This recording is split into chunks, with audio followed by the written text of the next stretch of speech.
আপনি যখনই যেটা ছাড়বেন তখনই সেটা ভাইরাল হবে। কিভাবে জানেন? আজকে সেই ট্রিক্সটাই আপনাদেরকে শেয়ার করব। হ্যালো এভরিওয়ান, আসসালামু আলাইকুম। কেমন আছেন সবাই? আশা করছি সবাই অনেক বেশি ভালো আছেন। আপনাদের দোয়া এবং ভালোবাসায় আলহামদুলিল্লাহ আমিও ভালো আছি। যথারীতি প্রত্যেক দিনের মতো আমি আজকে আবার বসে পড়লাম মিনি কিচেনের রান্না বান্না নিয়ে। আজকে আমি রান্না বান্না করছি। এখানে আমি বড় সাইজের চিংড়ি মাছ ভেজে নিয়েছি প্রথমে। এরপরে আমি এখন চিংড়ি মাছের চপ বানাবো, কারণ আমার বাসার ট্যাবলেট সাইজের বাচ্চারা আজকে বায়না ধরেছে তারা চিংড়ি মাছের চপ খাবে। তো বাচ্চাদের বায়না সেটা তো আর ফেলে দেওয়া যাবে না, সেজন্য বসে পড়লাম মাছের চপ ভাজার জন্য। এবার ভাজতে গিয়ে আমি দেখি একটা চিংড়ি মাছেরও মাথা নেই, তো সেজন্য আমি কাঠি ঢুকিয়ে এটাকে ভেজে নিলাম যাতে আমার ভাজতে সহজ হয় সেজন্য। এরপরে বসে পড়লাম বড় সাইজের একটা মাছ ভাজার জন্য। তো মাছটা ভাজার আগে ভালোভাবে কেটে নিচ্ছি, আর কাটাটাও আপনাদেরকে দেখাচ্ছি, কারণ আমি যখনই বড় সাইজের মাছ আমি রান্না করতে বসি আপনারা বলেন আমাকে যে আপু এত বড় মাছ কিভাবে কাটলেন, এটা কিভাবে সম্ভব? জনে জনে সবাইকে আর কি উত্তর দিব বলেন, সেজন্য একদম টিউটোরিয়াল নিয়ে চলে আসলাম আপনাদেরকে দেখানোর জন্য এত বড় সাইজের মাছ আমি কিভাবে কাটি। আশা করছি আপনারা দেখে শিখে নিয়েছেন কিভাবে কাটতে হবে। এবার মাছটাকে ভালোভাবে ধুয়ে আমি পরিষ্কার করে নিব। মাছটা একটু ভালোভাবে ধুতে হবে। আমি অফ ক্যামেরাতে কিন্তু অনেকবার এটা ধুয়ে নিয়েছি, যেহেতু বড় মাছ বলে কথা একটু ভালোভাবে ধুতেই হবে। এরপরে যত রকম মশলা ছিল আমার মিনি কিচেনে, যত রকম মশলা ছিল সবগুলা মশলা দিয়ে ভালোভাবে মাছের একদম পা থেকে মাথা অব্দি মাখিয়ে এটাকে আমি ভালোভাবে মুচমুচো করে এপিটোপিট করে ভেজে নিব।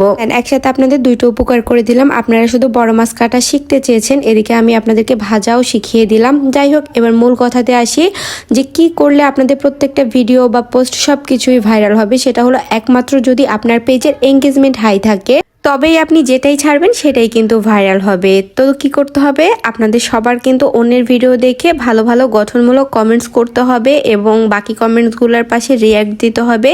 এরকম করে কিন্তু পেজের এঙ্গেজমেন্টটা ঠিক রাখতে হবে। সবসময় মনে রাখবেন একটা পেজের মূল শক্তিই হচ্ছে পেজের এঙ্গেজমেন্ট। যদি আপনার পেজের এঙ্গেজমেন্ট ঠিক থাকে তাহলে কিন্তু আপনাকে এই পেজ নিয়ে কোনো দুশ্চিন্তার করতে হবে না। আপনার পেজটা কিন্তু খুব তাড়াতাড়ি গ্রো করবে। আমি বলবো আপনার পেজে আপনি যতটুকু সময় দেন তার পাশাপাশি অন্যান্যদের পেজেও কিন্তু ঠিক ততটাই সময় দিতে হবে। আসলে পরিশ্রম ছাড়া কোনো কিছুই করা সম্ভব না, পরিশ্রম করতেই হবে, তবেই এখান থেকে কিছু একটা করতে পারবেন। যাই হোক, অনেক কথাই বলা হলো। এ ফাঁকে আমার ডিম পোস্ট করাও হয়ে গেছে, আর এই ডিম পোস্টটা আপনারা দেখতেই পেলেন। আমি কিন্তু তেলের মধ্যে করিনি, ফুটন্ত গরম পানি দিয়ে ওই গরম পানির মধ্যেই ডিম পোস্টটা করে নিয়েছি।